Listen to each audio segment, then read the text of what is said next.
សម្ដេចតេជោឲ្យបញ្ចប់វប្បធម៌ចេប្រមាថធ្វើឲ្យសិលធម៌សង្គមធ្លាក់ចុះនិងឲ្យក្រសួងចំនួន4ធ្វើការងារនេះជាបន្ទាន់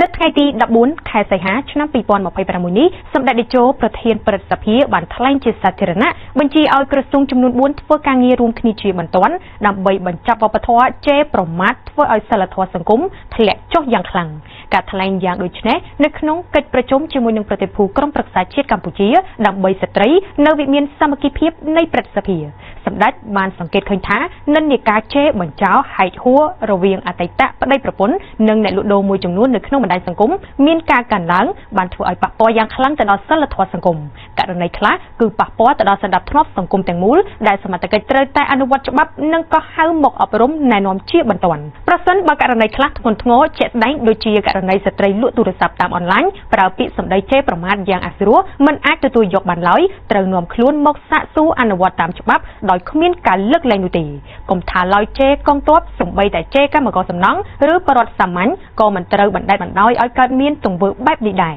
ទោះជាយ៉ាងណាសម្ដេចតេជោបានណែនាំទៅដល់ក្រុមប្រឹក្សាជាតិដើម្បីស្ត្រីជំរុញការបង្កើនចំនួនស្ត្រីឲ្យចូលធ្វើការនៅតាមស្ថាប័នរដ្ឋដូចជាស្មានឃុំសង្កាត់ឯកអគ្គរដ្ឋទូតឬស្ថាប័នជាតិឲ្យបានកាន់តែច្រើនឡើងបន្ថែមទៀត